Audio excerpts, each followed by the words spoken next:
Hello दोस्तों, नमस्कार। Stock market share YouTube channel में आपका स्वागत है। अभी हम बात करने वाले हैं विवांता इंडस्ट्री लिमिटेड शेयर की, क्योंकि इसके संबंध में कुछ न्यूज़ें निकल के सामने आती हुई दिखाई दे रही हैं। और वो जो न्यूज़ निकल के सामने आई है वो फिलहाल फंड रेजिंग से संबंधित कुछ न्यूज़ें निकल के आती हुई दिखाई दे रही हैं। तो उसे हम इस वीडियो में पूरा डिटेल से देखने वाले हैं और ये जानने की कोशिश करने वाले हैं कि आखिर ये जो न्यूज़ निकल के सामने आई है वो क्या निकल के आती हुई दिखाई दे रही है। इसके अलावा ये जो कंपनी है उसमें जो प्रमोटर हैं वो उनके जो होल्डिंग है उसमें कुछ बदलाव देखे जा रहे हैं। तो इसमें ये देखेंगे कि ये जो बदलाव देखे जा रहे हैं वो कितने देखे जा रहे हैं और ये जो बदलाव देखने को मिल रहे हैं उसका इस कंपनी पे क्या प्रभाव पड़ता हुआ दिखाई दे सकता है आने वाले समय में। इसके अलावा कुछ और भी न्यूज़ अगर निकल के सामने आए होंगे उसे भी हम इस वीडियो में पूरा डिटेल से देखने वाले हैं। तो चलिए दोस्तों, बिना किसी देरी के वीडियो शुरू करते हैं। सबसे पहले अगर हम बात करें इसके चार्ट पैटर्न की, तो एक तरफ जहां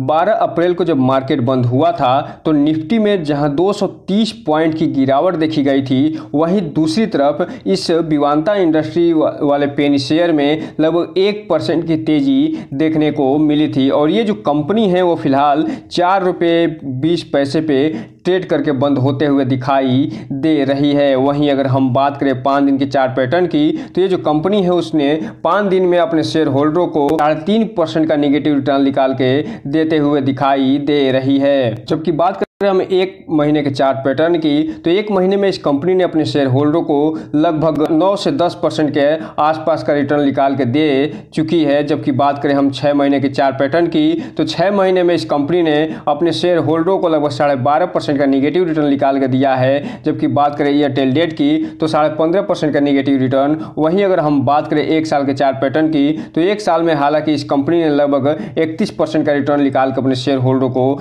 दे चुकी है। जबकि बात करें 5 साल के चार्ट पैटर्न की, तो 5 साल में आप देख सकते हैं कि 5 सालों में ये कंपनी 600% का रिटर्न निकाल के दे चुकी है। और ये जो कंपनी 5 साल पहले एक तरफ जहां 0.57 रुपये पर ट्रेड करते हुए दिखाई दी थी 2019 में, उसके बाद से फिलहाल ₹4.20 पहुंचते हुए दिखाई दे रही है। और इसके बारे में आपको एक चीज़ और जानकारी दे दूं, ये जो कंपनी है AI क्षेत्र में एंट्री लेने की घोषणा कर दी है। इसके अलावा EV चार्जिंग जो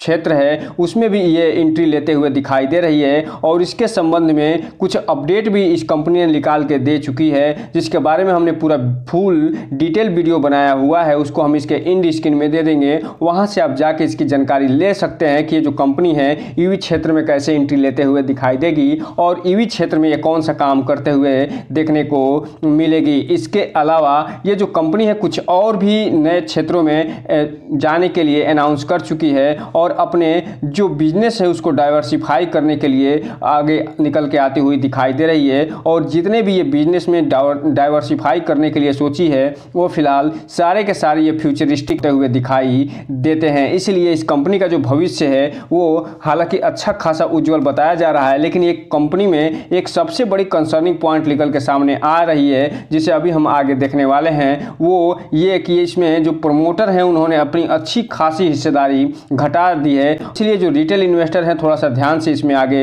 बढ़ने की कोशिश करिएगा। अब हम अगर बात करें मैक्सिमम चार्ट पैटर्न की, तो ये जो कंपनी है लिस्ट हुई थी ये 2018 में ₹2.17 पे, तब से लेके अभी तक ये 93 से 94% का रिटर्न निकाल के दे चुकी है। हम अगर बात करें इसमें जो न्यूज़ या अनाउंसमेंट निकल के आता हुआ दिखाई दे रहा है उनकी, तो यहाँ पे आप देख रहे हैं कि 12 अप्रैल को एक न्यूज़ आती हुई दिखाई दे रही है। उसके पहले 11 अप्रैल को भी एक न्यूज़ आते हुए दिखाई दे रही है और उसके पहले 8 तारीख को भी कुछ न्यूज़ें आती हुई दिखाई दे रही हैं। तो चलिए हम इसे एक एक करके देख लेते हैं। सबसे पहले अगर हम बात करें जो 12 अप्रैल को न्यूज़ आती हुई दिखाई दे रही है उसकी, तो इस कंपनी ने अपने जो रजिस्ट्रार हैं और इसके अलावा जो इनके जो शेयर ट्रांसफ़र एजेंट है उनके बारे में ये इन्होंने घोषणा कर दी है। और ये जो पूर्वा स्ट्रेटेजिक जो इंडिया प्राइवेट लिमिटेड है उसे ये अपना रजिस्ट्रार और ट्रांसफ़र एजेंट के रूप में चुनते हुए दिखाई दे रहे हैं। और ये जो क्या काम करने वाले हैं इसके बारे में ये डिटेल जानकारी देते हुए नज़र आ रहे हैं कि 1 अप्रैल 2023 से 31 मार्च 2024 तक जो भी डेटा निकल के सामने आया होगा, जो भी शेयर ट्रांसफ़र करना होगा, जो भी रजिस्ट्रार के रूप में काम करना होगा, वो जो फाइनेंशियल ईयर बीता है उसमें इन्हीं के द्वारा किया जाना है और यही करते हुए दिखाई देंगे।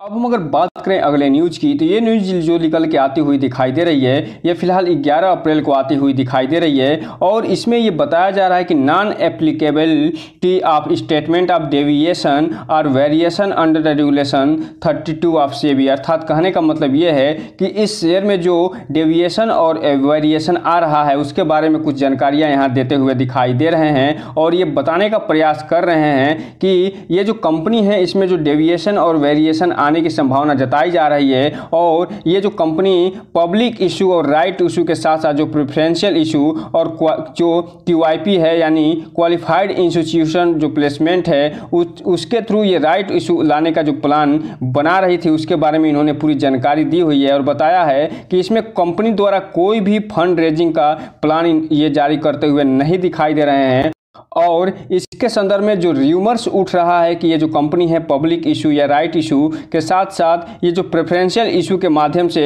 कुछ ये जो है फंड रेजिंग करते हुए दिखाई देंगे, उसके बारे में इन्होंने एक पूरा क्लियरिफिकेशन निकाल के दिया है कि हम जो है अभी कुछ करते हुए नहीं दिखाई देंगे, नहीं हम पब्लिक इशू के माध्यम से कोई फंड रेजिंग करेंगे, नहीं राइट इशू के माध्यम से और नहीं प्रेफरेंशियल इशू के माध्यम से कोई फंड रेजिंग करते हुए दिखाई देंगे। और ये जो भी र्यूमर्स उड़ रहे हैं वो सारे के सारे फिलहाल अभी गलत होते हुए दिखाई दे रहे हैं। आगे ये बता रहे हैं कि ये जो स्टेटमेंट अभी चल रहा है डेविएशन और वेरिएशन के संदर्भ में, अभी कंपनी को फिलहाल इसके बारे में कोई भी जानकारी मिलते हुए नहीं दिखाई दे रही है। अर्थात ये अभी कोई भी फंड रेजिंग से संबंधित प्लान बनाते हुए नहीं दिखाई दे रहे हैं। इसीलिए जो रिटेल इन्वेस्टर हैं थोड़ा ध्यान से इस कंपनी में आगे बढ़िएगा, चूंकि ये कंपनी अभी हाल ही में कुछ नए नए क्षेत्रों में एंट्री लेते हुए दिखाई दे रही है और इसके अलावा ये जो कंपनी है एक पेनी स्टॉक है, इसीलिए जो ऑपरेटर हैं वो इसमें र्यूमर्स उठाते हुए नजर आएंगे और इसके अलावा कुछ और जो बड़े बड़े इन्वेस्टर हैं वो भी र्यूमर्स उड़ाते हुए नजर आएंगे। तो इन सब चीज़ों से सावधान होकर ही जो रिटेल इन्वेस्टर हैं वो थोड़ा आगे बढ़ने की कोशिश करिएगा। इसके अलावा अगर हम बात करें जो 8 अप्रैल को न्यूज़ निकल के सामने आती हुई दिखाई दे रही है उसकी, तो यहाँ पे ये बता रहे हैं कि ये क्लियरिफिकेशन सामने आया है और ये किस बारे में निकल के आया है कि जो एनुअल जनरल मीटिंग होनी थी उसके संदर्भ में ये जानकारी देते हुए नजर आ रहे हैं। और ये बता रहे हैं कि जो 6 अप्रैल को जनरल मीटिंग रखी गई थी उसमें कुछ टेक्निकल खामी के कारण ये फिलहाल जो जनरल मीटिंग है वो पोस्टपोन होते हुए दिखाई दे रही है। और आगे ये बता रहे हैं कि टेक्निकल इशू के साथ साथ जो कम्प्लेक्सिटी जो डॉक्यूमेंट है उसके कारण और साथ ही साथ जो रिसोर्स हैं उनके अनुपलब्धता के कारण फिलहाल ये जनरल मीटिंग रोकी गई है। और आने वाले समय में इसके बारे में ऐसे एक्सचेंज के माध्यम से जो रिटेल इन्वेस्टर उनको जानकारी दी जाएगी कि ये जो जनरल मीटिंग है वो आगे कब होते हुए देखने को मिलेगी। इसीलिए जो रिटेल इन्वेस्टर हैं इनकी वेबसाइट पर विजिट करते रहिएगा। हालांकि हम आपको जब भी इससे संबंधित कुछ न्यूज़ निकल के सामने आएगी तो वीडियो बना के जरूर बताएंगे, लेकिन इसे अपने वॉच लिस्ट में शामिल करिए और इसके बारे में पूरी डिटेल जानकारी के साथ आगे बढ़ने का प्रयास करिए। अगर बात करें इसके डिलीवरी पोजीशन की, तो यहाँ पे आप देख रहे हैं कि जब 12 अप्रैल को मार्केट बंद हुआ है तो इसमें जो टोटल क्वांटिटी ट्रेड होते हुए दिखाई दे रही है लगभग 6 लाख शेयरों की ट्रेडिंग होते हुए दिखाई दे रही है और 4 लाख जो शेयर हैं डिलीवरी के रूप में उठते हुए दिखाई दे रहे हैं। जो ये बता रहे हैं कि जो 70% जो शेयर हैं वो इन्वेस्टरों द्वारा डिलीवरी के रूप में उठाया जा रहा है, जबकि शेष जो 30% के आसपास जो शेयर हैं वो फिलहाल जो ट्रेडर हैं वो उनको मैनेज करते हुए दिखाई दे रहे हैं और प्रॉफिट बुकिंग करते हुए देखने को मिल रहे हैं। इसलिए जो रिटेल इन्वेस्टर हैं उनसे एक चीज़ कहना चाहेंगे, इस कंपनी में कोई भी इन्वेस्टमेंट करने से पहले इसके बारे में पूरा फुल एनालिसिस करिए, इसकी पूरी जानकारी निकालिए, उसके बाद ही कोई भी इन्वेस्टमेंट करने का प्रयास करिए। और जब भी इसमें इन्वेस्टमेंट करिए तो अपने वित्तीय सलाहकार से संपर्क जरूर करिए ताकि आपका पैसा और निवेश दोनों सुरक्षित रहे और साथ में आपका भविष्य भी। अब हम जाते जाते बात करें इसके शेयर होल्डिंग पैटर्न की, तो यहाँ पे आप देख रहे हैं कि इसका जो शेयर होल्डिंग पैटर्न अभी फिलहाल मार्च का जो क्वार्टर बीता है उसका करंट अभी निकल के सामने नहीं आया है, लेकिन यहाँ पे आप देख रहे हैं कि जून से लेकर सितंबर में और सितंबर से लेकर दिसंबर में अच्छी खासी गिरावट देखी जा रही है। और एक तरफ जून के क्वार्टर में जहाँ 42 से 43% के आसपास होल्डिंग बनी हुई थी प्रमोटरों की, वो फिलहाल सितंबर में घट के 39 हो गई और उसके बाद दिसंबर में तो बल्क में एक तरीके से घटोतरी हुई है और ये 39 से घट के सीधा 12 पे पहुंचते हुए दिखाई दे रही है। और उसी हिसाब से पब्लिक में जून 2023 में जहां 57% के आसपास होल्डिंग थी पब्लिक की, वो बढ़ के 88% होते हुए दिखाई दे रही है। इसलिए ये सबसे बड़ा क्वेश्चन मार्क निकल के सामने आता है। इसीलिए ये जो कंपनी थोड़ा सा और रिस्क होते हुए दिखाई देती है, क्योंकि एक तो ये कंपनी पेनी शेयर है और दूसरे ऊपर से इसमें प्रमोटर होल्डिंग कम होना ये बता रहा है कि प्रमोटर का जब भरोसा ही इस कंपनी पे नहीं है तो रिटेल इन्वेस्टर का भरोसा कैसे हो सकता है। इसलिए जो रिटेल इन्वेस्टर हैं इस कंपनी में थोड़ा सा ध्यान से आगे बढ़ने की कोशिश करिएगा और जब भी इसमें कोई भी निवेश संबंधी निर्णय लेना हो तो इसमें उतना ही निवेश करने का प्रयास करिए जितना कि आप अपने घर में कबाड़ बेचने के बाद जो आपको पैसा मिलता है, ताकि आपका पैसा अगर डूब भी जाए तो आपको फाइनेंशियल हेल्थ पे कोई भी असर न डाले। तो दोस्तों ये रहा आज का वीडियो। इस चैनल को लाइक करें, सब्सक्राइब करें और बेल आइकन हिट करना तो बिल्कुल ना भूलें, ताकि नए वीडियो की जो अपडेट्स आपको ऐसे ही समय समय पे मिलता रहे। जय हिंद दोस्तों।